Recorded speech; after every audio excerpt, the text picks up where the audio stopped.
My name is Amy Aronzella and I'm a physician associate working in primary care in Aneurin Bevan Health Board. I've been working here for just over a year now. The role is designed to take on some of the medical work. So we take medical histories, we examine patients, and we order tests and action them. We can make diagnoses and manage a wide range of conditions. My patients have been open to the role of the physician associate. They don't mind that I'm not a doctor because they know that I work within my competence and that if I'm unsure of anything, I'll ask a doctor for help. In order to qualify as a physician associate, you have to do a 3-year undergraduate degree, which is usually a life science, and then you do a 2-year master's, which is intense medical training, and after that you can practice as a physician associate.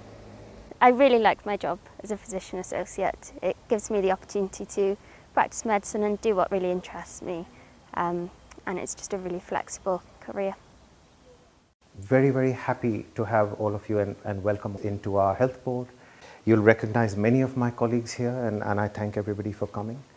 And to all of you for your enthusiasm.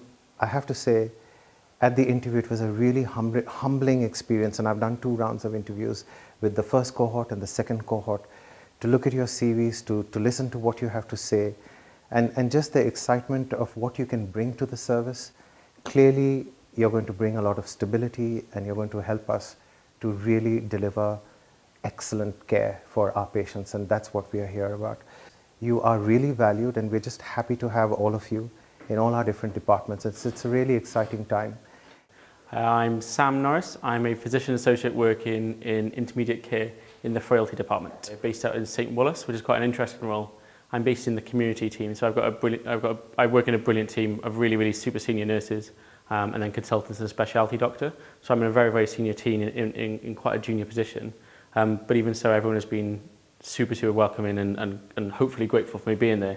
Over the past year, my role has changed so much. I've gone from being on the peripheries of the team to now being, I think, quite heavily involved in most things involved with the team. So I go out to patients' homes generally above the age of 65 to, well, we've got a lady who's 102 at the moment. So typically the elderly bracket of the world, and we go and see them in their own homes to bring care closer to home. And typically they're quite receptive to the role of a physician associate. And once you explain it, generally there's no real confusion or concern, providing the patients are happy with the care. That's their main priority.